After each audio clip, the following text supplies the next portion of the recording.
we've got misbehaving pet owners. And 2 Moms of the Year. Get ready. Here we go. Hi, I'm Melissa McKee-McGrath. Melissa is this amazing dog trainer, podcaster, and author in Somerville, Massachusetts. I train humans so their dogs are happy and well-behaved. And I'm Sip Sipperstein. Sip is a dragon veterinarian in Oakland, California. Yep, I'm a doctor for bearded dragons and bunnies and birds and other critters. And you've just landed in Totally Pawsome, an animal podcast for adults. Each episode, Sip and I will use our combined expertise to share amazing animal stories, give you an inside peek into our professions, go deep-ish into some animals in the news, and maybe even reveal tips that you will be glad to know if you have pets at home. A stew of the practical and the just plain silly. It's a Zootopia party, and we're determined to have some fun. We are not going to watch our language. We're letting our hair down. You just don't know what we might say, so cover your children's ears.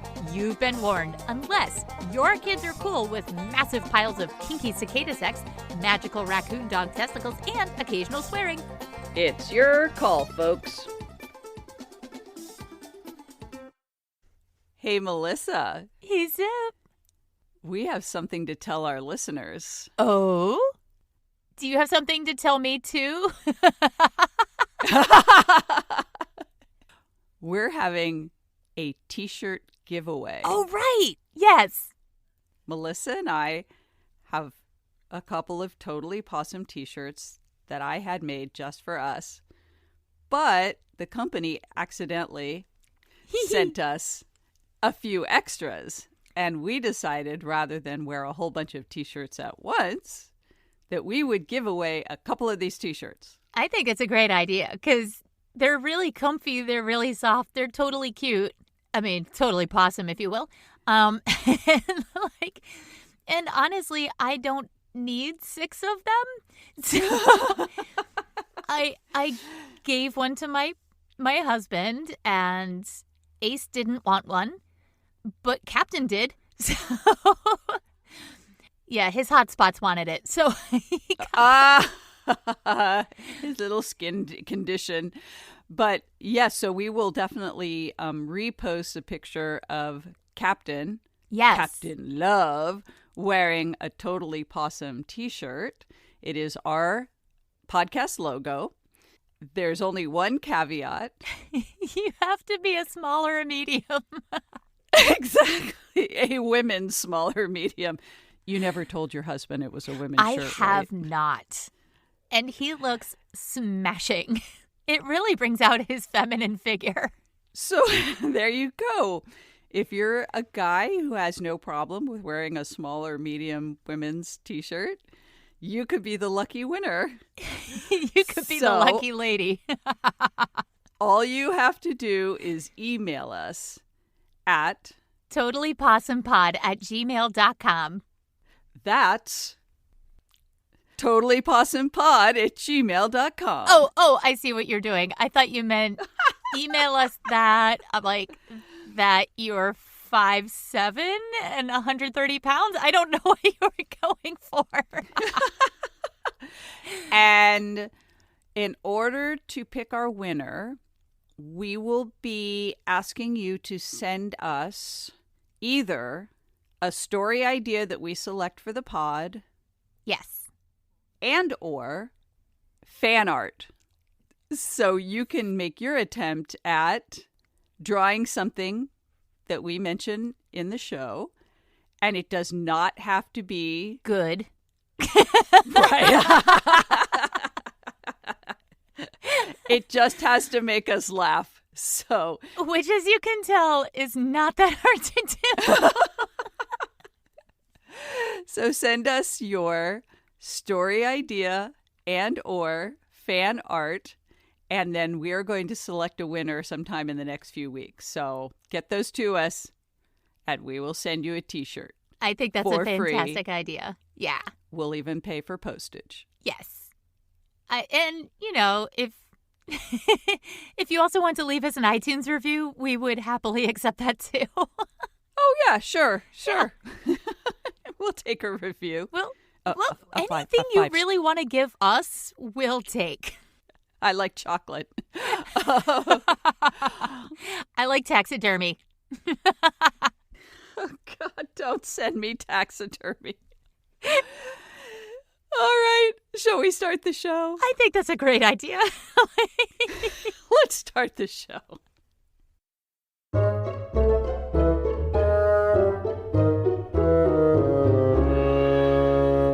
So, Sip, what are you going to tell us about today? I decided I would talk about veterinarians' pet peeves. So, yes. So, I have wonderful clients. They would never do any of these things. Oh, my God. I have wonderful clients. However, there are some common things that veterinarians may discuss behind the scenes or you have heard in the break room because these were never your clients. Right. These were always other people. And that you can find on many, many, many articles and blogs on the web. I just thought it may be a little educational for people who do have pets to bear in mind some of these things that we experience as veterinarians. And Melissa, you used to work at what in the veterinary world we call a client service representative, what clients may call that front desk chick. But you've been there, you've been on the front line, so I want you to feel free to chip in and or happily remark. I'm just going to dive right in. Sounds great. Item number 1. Oh my God, it's bullet pointed? There's a list? In no particular order. Oh yeah, there's a list. There's a list. Item number 1. The pet comes in for an exam and is brought in by a family member, friend, neighbor, or nanny who knows nothing about the pet. Right? So the pet is sick. It's been maybe vomiting. So how often? Oh, I don't know. How long's it been going on? Oh, I don't know. Is this a cat? I don't know. It is really hard as a veterinarian to get what we call a history, which means the background. Those are the puzzle pieces that help us figure out what the hell's going on. And so it definitely helps if the person who brings the pet in has any clue. At least a passing relationship with the animal. Yeah, has actually heard of the animal. Oh my God, I thought you were going to say comes in without a leash carrier, like any form of restraint, that they're just like carrying it in their hand. Okay, I can cross that off my list. Oh, yeah. Sorry, I didn't mean to jump the gun. Yeah, what number was that? I told you to chip it. Absolutely. I want you to bring them. The cat who's being held and has been like carried through the parking lot, and then by the time it's done with its visit, there's no way we're sending it out the door in the owner's arms. We are going to loan you a carrier or sell you a cardboard carrier if it's a hospital that has extras to sell. Or horse trank your cat because like a fractious cat. It is not safe to have your pet unrestrained. And with me, it's clients with parrots. Oh. Clients with snakes where the rest of the people in the exam room really don't want to see the snake. I mean, my husband pretty much sees a snake, shits and pees himself, and passes out. So it's very polite to have your pet contained for any of a number of reasons, including their safety. So that's a good one, Melissa. Yay! I helped. Melissa, when you were working at the front desk at a certain hospital in Massachusetts, did you ever have a client up at the front desk while you're trying to check them in talking on their cell phone? Oh, 1,000%. Yeah. Talking on the cell phone or just not paying attention at all. Tweeting, Facebooking, whatever. And you're trying to help them. There's a line behind them. There's dogs and cats. Well, dogs barking, maybe peeing. And they're just a puppy who's just peed on the floor behind him while you're trying to check them out. And they're on their phone. Like, they don't even notice the chaos that's around Yes, them. right. It's like Leslie Nielsen in, was it Airplane, where like all the buildings are blowing up Yeah. and he's just like walking around and he Oblivious. doesn't notice. It's very much like that. The chaos is happening around them and they don't notice because the technology is in their hand. Right. Well, try being in the exam room and we're just trying to get a history. We have a limited amount of time. There are other clients who need to be seen and patients that need to be seen, and the person's chatting on their phone and you can't get their attention. Yeah. Oh, I'm going to add to that one, sort of similar but different, that the kids are being noisy, getting into everything. I literally had this years ago. I had this woman come in, two like preteens, sucking on these enormous iced coffee drinks. Like I'd never seen iced coffee drinks that big in my life. Hyperactive and talking over everything, literally pulling the drawers of supplies in the exam room open. I'm like, excuse me, no, that has to stay closed. Grabbing things off the counter. And the mom is saying nothing. So controlling your children and maybe not feeding them giant caffeinated ice drinks. Yeah, have her buy the cardboard carrier for her children. Yeah, oh, that's a good, yeah, okay. I'm going to make a note of that. Please have your children leashed or crated upon entry. Oh, here's just a quick one. It's sort of not cool to talk smack about every veterinarian you've ever seen. For one thing, we may know them and consider them good colleagues. But also when you talk smack about every veterinarian you've ever seen, what's the common denominator in those relationships? Oh, my God. Yes. Like, as a trainer, I get that a lot, too. Like, oh, this trainer was terrible because this and this and this and this. And then so then I went here and then this and this and this happened. And then I went here and then this and this and this happened. And then they come to me and I'm like, I'm going to tell you the same exact thing. Like, pretty sure I'm going to be the subject of the very next story. Yeah, right. The next trainer. And we do talk to each other. It is a very close group of people. We all know each other. Right. And I think it's always fair to say, if you didn't connect with the vet, you felt like you just didn't have good communication, they might have been a really good veterinarian. Or maybe there was a bad experience. Like that. Right. Those are valid and that's legit. Like fair. But totally bad-mouthing them maybe not a great impression. Agreed. This is one right up your alley.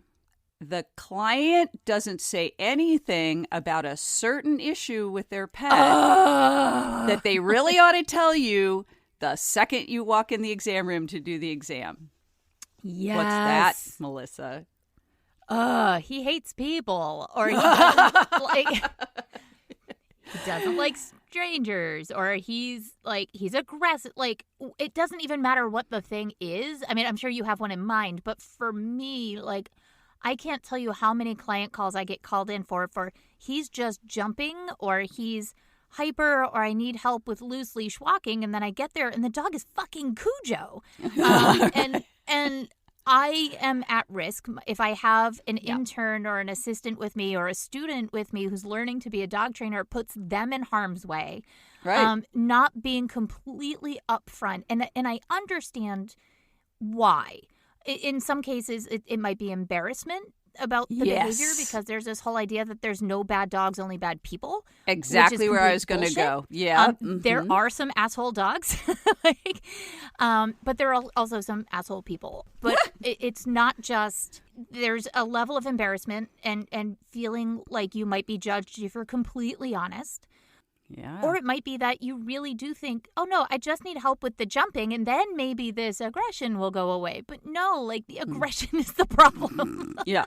A vet does not want to walk into the exam room and then get bitten. And the way you'll get judged the least and be embarrassed the least is being totally straightforward and saying, my dog isn't good with everybody. I really think she needs a muzzle. And if you have your own muzzle, then saying I brought it, or if you don't have one, just asking the vet, say, oh, well, it just seems to be at the vet, but really I don't trust.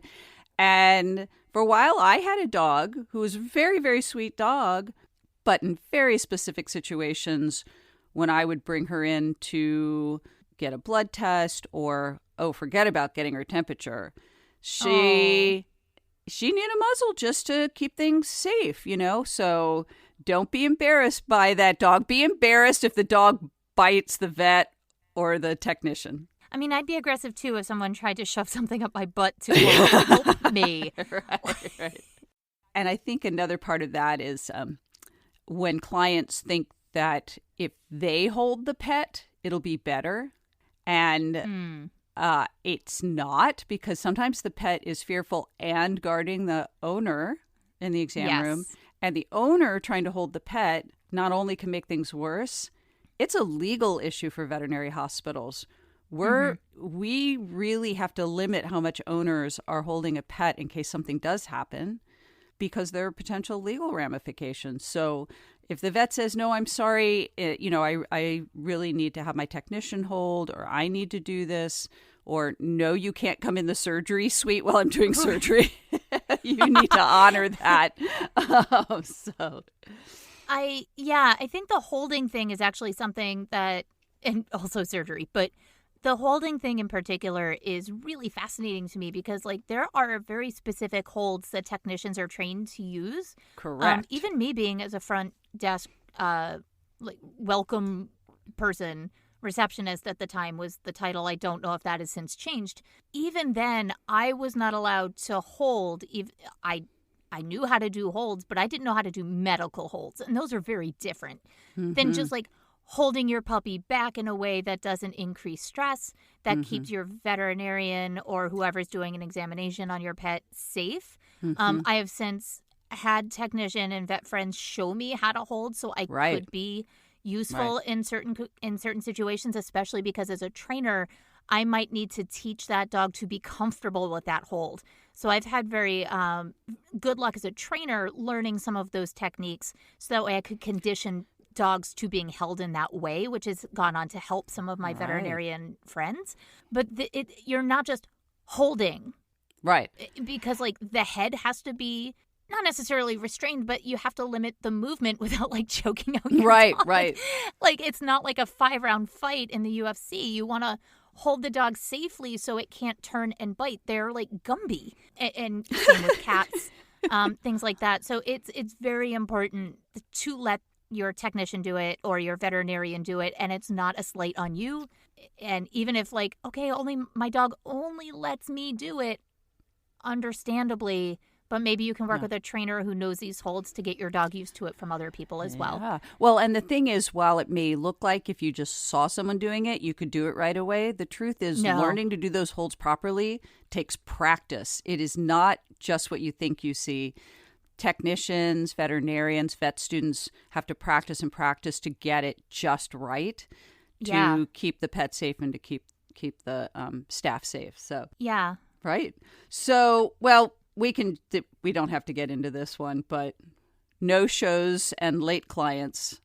I feel like that's just a no-brainer. Being late is one thing. I live in Boston, so everybody's late to everything. You've seen Boston traffic. And I'm almost always on the phone with the receptionist going, I left a half an hour early and I'm still going to be 10 minutes late. Right. And that's all it takes. Call us and tell us what's going on. It's not like you don't have your phone with you. Yeah, right. You're on it when you come to see me. I get it. Right. And with the receptionist. But if you call us and give us a heads up, then we might be able to adjust something and say, hey, I'll just go ahead and see this client who got here early. And then that'll keep everybody else on track. It's going to make everything more convenient for everybody. So just calling and letting us know is great. So then there's the people who fork out the money for the designer breed dog, which is veterinary code for they got a mutt. It's a mixed breed. They got an expensive mutt. You can call it a designer breed, but if it's a something hyphen something. Hey, what are you saying? a bully poo. I have a hyphen in my name. Shit sound. Melissa McHugh McGrath. Professional mutt. The professional mutt. And then don't want to spend money on their veterinary care. Yes, I agree. Like, if you're going to shell out that money, you are committed. It doesn't even matter if they're paying for the designer breed, even if they got a $30 dog from the ACO. Like, for sure. You are committed to the care of that pet for the length of time you have that pet. Absolutely. It's especially a slap in the face if you spent $4 on a dog. Yeah. And then you're like, oh, is your exam really $60? Yeah. It's really kind of insulting on the back end. Yeah. To hear those kind of things. Yeah. Oh, this is absolutely one of my favorites. So, Mr. Wilson, your dog's really overweight. We really need to talk about, how much you're feeding, what you're feeding, if we're getting any treats. Oh, no, Doc, he's just really furry. Oh, no, Doc, he's just big boned. Oh, no, Doc, that's the breed. That's the big one, the breed. And, oh, no, can't be because he hardly eats anything. And so here's the thing. We actually have for dogs and cats something called a body condition score. And we use it in other animals as well, but it's more evolved as a scoring system in dogs and cats. Whether they're an ideal weight or whether they're too thin or too big. And we are not just looking at them. We're feeling them. We're feeling how easily we can feel the ribs, how easily we can feel the spine, whether they have a waist or whether they are, as I and a number of my colleagues refer to as an ottoman. They just turn into a big flat surface that you can put your beer or your soda on. Oh, no. And so when the vet tells you your pet is overweight and we're going to discuss an appropriate diet, what they've been eating and what we need to fix, to please take them at their word. And you know who the worst offender is? Oh, no. Can you guess? My mother. Oh, no. My sister and I are both veterinarians, and we could tell my mother for years that her dog was overweight. But then if she went in to see her vet and her vet said, Sonny is really overweight, my mom would go, oh, we got to get Sonny on a diet. My sister and I would be bashing our foreheads with our palms. So there's something about family relationships. Like, so I did a whole story on Bewilderbeast about a butterfly, like this really sweet butterfly story. And in the last couple weeks, Ace has been like, I'm really into butterflies. And she's been listening to other podcasts on like butterflies, especially monarchs, and how they're endangered and nobody's helping them and what they eat and how to help them. And I'm like, oh, kid, that's so cool. And this morning she comes out, she goes, I want to make a pollinator pit stop. And she started to design one. I'm like, oh, Ace. She goes, yeah, I heard it on a podcast. I'm like, oh, cool. Is it mine? And she just looked at me like, fuck no. I don't listen to that shit. These other podcasts, which she lists. And I'm like, oh, she's like, Mom, I don't listen to your podcast. You're my mom. I don't want to learn things from you. She says after a year and a half of being homeschooled because of COVID. God damn it. That is not respect. None, but it's not surprising. I was like, yeah, I probably wouldn't listen to my parents either. So I decided to put together 3 of my favorite, how should I put it, inappropriate owner stories that just really stuck with me. Ooh, we should have a segment called Train Wrecks. Oh, I like it. Story number 1. A guy comes in with his show poodle. This is true. I was there. Comes with his show poodle, and the poodle has a pyometra. That means that there's an infection of the uterus. It is an emergency. She needs to have surgery ASAP, okay? Removing the uterus and the ovaries. Everything must go. It's like a sale. He says, well, can you do it without shaving her belly? Because I want to make sure she doesn't miss her next show. Oh, no. No, we can't do that. Well, what about, Dr. Sip, if you just shaved a really tiny area just where you have to make the cut. No, that is not sterile procedure. We have to shave the whole belly to keep the fur from getting into the intestines. So that was a good one. Oh, my God. Oh, here's a good one. This wasn't so much the actual owner herself, but dog came in, Labrador, vomiting, x-rays, has an intestinal obstruction. Afterward, the dog has recovered from surgery, is getting ready to go home, and the surgeon, who's another doctor, comes out with the little Ziploc bag with what he pulled out of the dog. He holds it up and he says, "So this is what we pulled out of your dog? It was your underwear." And she says, "That is not my thong underwear." No. No! No! Boyfriend busted. No. And then story number 3. Shit. Same theme. The guy knew what happened. He came in. The dog ate a sex toy, but he wanted the surgery not to be obvious because it was not the sex toy he used with his wife. And he doesn't want to have to explain what happened. So he's asking again, this sort of ties the first two together. There's a way to make the surgery really not obvious so that the girlfriend won't know. I think if I had one piece of advice, several pieces of advice, it would be don't be embarrassed to say what really happened, because the more information you can give us, the better. If you think your pet got into marijuana or an edible, tell us, because then the treatment is a lot more straightforward than if we're wondering what's wrong. Yeah. Be as respectful as you would be with your regular doctor, or maybe more so if you aren't respectful. I was just going to say, I'm pretty sure it's all across the healthcare please spectrum. let us know if your dog has ever bitten anybody ever. Then we can make things go so much more smoothly and avoid an awkward situation in the exam room.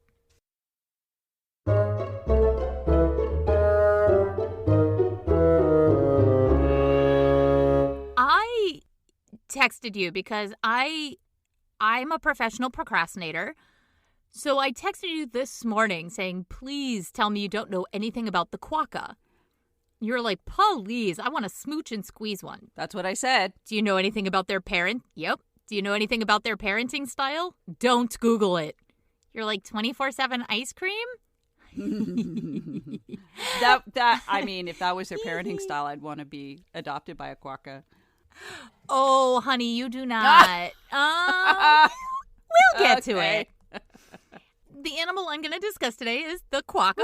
And they look like a little toy in a museum gift shop.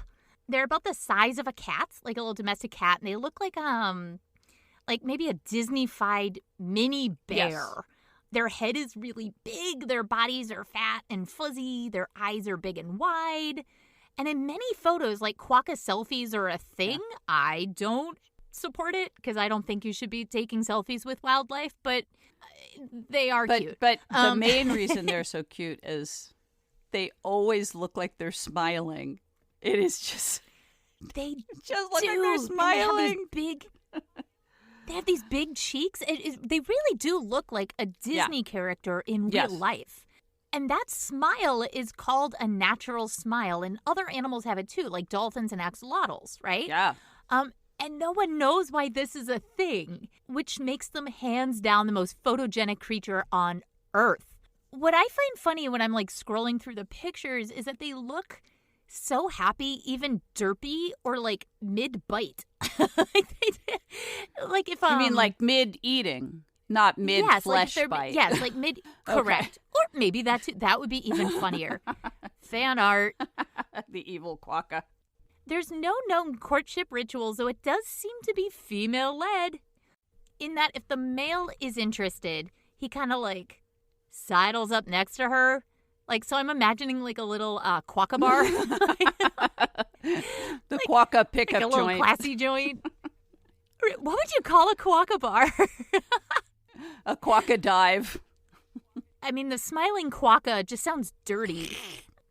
But if she's not into it, she just ignores him. And then he's like, cool. And then he like takes his drink and turns to the next lady. He's like, hey, how you doing? And if she's interested, then they mate and do their thing. Wait, what do they do? And so when a mommy Quokka and a daddy Quokka love each other very much. I love that you said they mate and they do their thing. I did. They go to the alley behind the smiling Quokka bar and just fuck like rabbits. Yes, okay. I've been to these bars. Yeah, clearly. Hasn't everyone? They are macropods, which means that they're a mammal with a pouch, which is an important feature. Their little baby Quokka peeks out, peekaboo, like with that little chubby face. And I want you to hold this image in mind because this is where I fuck up your happy, happy story. But I loved and I'm them. so sorry. I put on Twitter, hey guys, we're recording today, and I asked Sip if she knows about these guys, and she doesn't. Don't tell her. So when predators come, Mama just shoots her baby out of that pouch and pieces out. Wait, what? Basically, she just like, predator, and like her baby just like falls out of the pouch and she just leaves it to the predator so she can get away. It's like, bear, throw a steak. Oh, wait, it's my baby. She's like, oh, well, I'll just go to the bar and get another one. Oh, my God. So not only that, and this is where it gets pretty dark. Okay. That wasn't dark. Okay. No. I think this is why they're always smiling. They're like, hee, I'm a baby murderer. So when the baby is basically ejected like Top Gun out of this pouch, the baby moves and has a very specific sound that attracts predators. So this is the opposite of evolution. Darwin would be like, no. This would be like if Darwin like was on LSD and was like, I got a theory for you. So they think it's because like mom can reproduce, like adult mom can just have more babies and baby Quokka can't. So here, just go make another baby. But they can also hold sperm from their like little Quokka bar day, like shack up with like some other Quokka. Listen, I held on to that turkey baster. I'm adjusting. Right? Just kind of hold on to it so that way if baby A, let's say she already has a baby and it doesn't survive, she like pieces out, like leaves one baby, runs away, and then like hits the emergency button that makes a new baby happen. I'm clearly not a Quokka specialist. First she hits eject, then she hits reload. I want to see the remote control on that one. Wow. Oh, God. Oh, my God. So yeah, and then she just kind of uses that and just makes a new Quokka baby. And she's smiling the whole time. Like, mom of the fucking year, right? Yeah. No, I did not know this. I knew you didn't as soon as I said, so do you know? And you're like, ice cream? I'm like, oh, she doesn't know. So when they have that adorable little smile, it's actually... They know something you don't know. Though, okay, I feel like I have to be completely forthcoming, though, because I have a child, and I have a phobia of spiders, as I talk about very openly. Yes. Oh no, have you thrown your child at a spider? I didn't throw her. She was in a car seat. I couldn't get her out fast enough. I'm driving down the street, and I look up in my windshield, and there's a spider walking across my windshield. And I just threw on the emergency brake and left my car. Wait, and Ace was still in it. I was like, wait, I'm just going back. Your child's strapped in. She's got a little juice box. I'm like, Mommy's gotta go. And I'm crying. I'm so embarrassed. So oh my God. I just gotta go. Left my car running, and a guy is driving. He gets to this four-way stop that I'm standing outside of my car, and he pulls up. He's like, "Oh my God, are you okay?" I'm like, "There's a spider." And he goes to my car, and he sees my kid. And he just looked back like, "Ma'am." I think this is possibly the 5th time I've brought up child services. I'm pretty sure she was in her seatbelt, Sib. She was fine. She had a juice box. I feel like I cannot judge the Quokka. You can. I cannot pass judgments. Can't throw stones. But I can throw my car in park and piece the fuck out.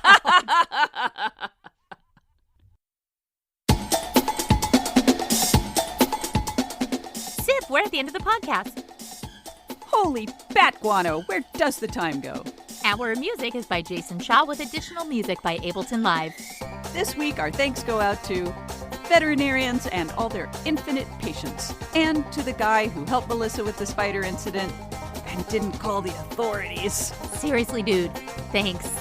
You can find more on our show notes or visit our website, totallypossumepod.com, and our Twitter, @PawsomePod. And now, all that's left is shameless self-promotion. I'm a certified professional dog trainer outside of Boston, Massachusetts. The author of Considerations for the City Dog, host of Bewilderbeast, another podcast for curious folks, but unlike this, it's totally safe for work and all ages. You can find more about me at melissamcqmcgrath.com. Now take it away, Sip. I'm a veterinarian who loves to work with exotic pets in and around Oakland, California, the operator of Zuzu's Puddles Productions, and when I'm not treating hedgehogs, Russian tortoises, and Amazon parrots, you can find me bundling up for another summer in the Bay Area. You can find more about me and about exotic pet care at drsipvet.com. That's DRSIPVET.com. You can reach us both at totallypossumepod@gmail.com and send us your topic ideas or questions, or send us bizarre and silly animal stories that might be a bit on the wild side. It doesn't have to be R-rated, but it helps. So that's it. That's the end of the podcast. Thanks for listening. Hug your pets if you've got them. Unless you have a homicidal quokka, in which case I professionally advise against it, because she may just eject you next. And respect those possums, or as we say, stay possum. Stay possum. I hope no one confuses chocolate for taxidermy.